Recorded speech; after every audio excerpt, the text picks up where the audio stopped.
Gentlemen, ladies, what if Superman had decided to fly down, rip off the roof of the White House, grab the president right out of the Oval Office?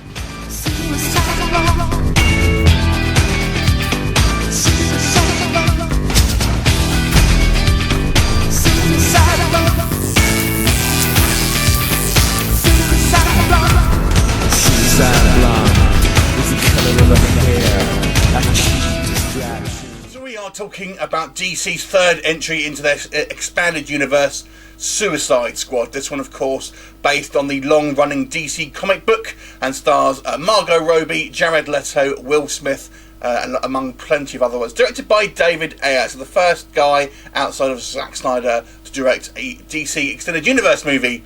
And as you probably know, it's got panned by critics pretty much throughout, everywhere really. So what do I think about this film?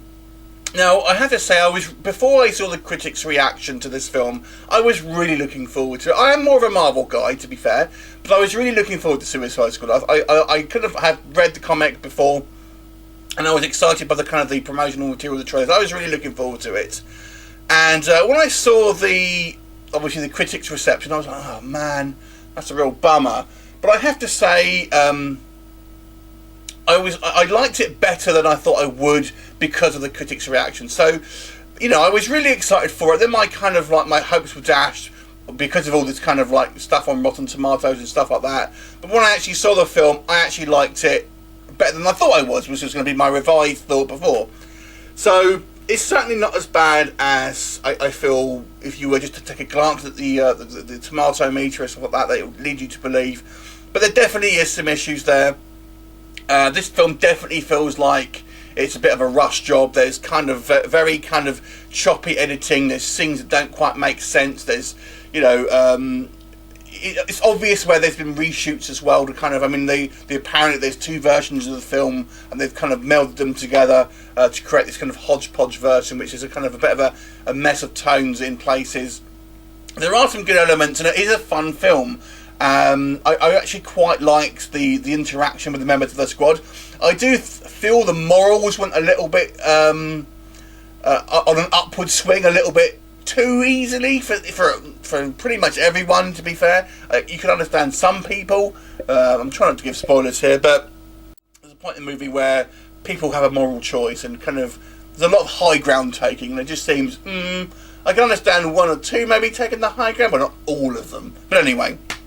But there's a few things that kind of did bug me in that, like that. There's a scene involving a classified file, which I thought was ridiculous.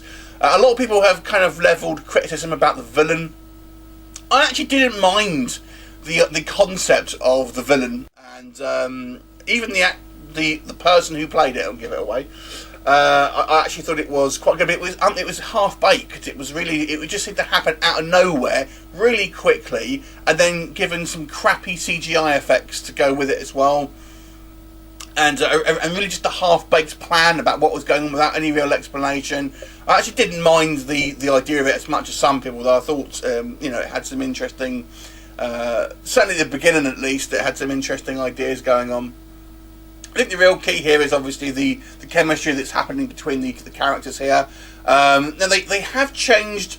I'm no expert on the Joker and Harley Quinn, but from what I have understood from reading the books, they've changed the dynamic a little bit, and I wasn't so keen that Joker seems to be so devoted to Harley. He just didn't.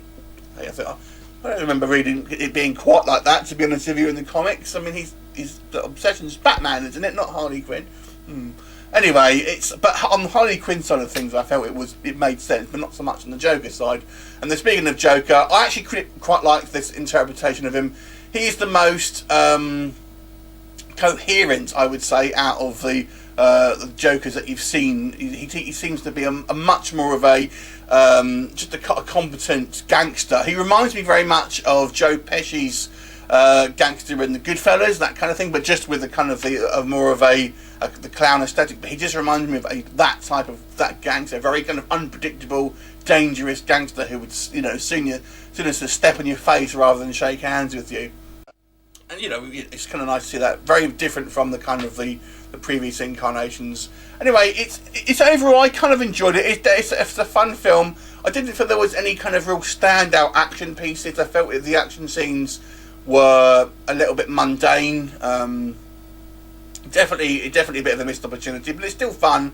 I enjoyed this a lot more than Batman vs Superman, I would say. But I think probably Man of Steel is probably still my favourite out of the DC extended universe movies. But overall, I'll give this one a 7 out of 10. Have you seen it? What did you think of it? Leave me a comment, and I'll look forward to seeing you next time. Bye for now.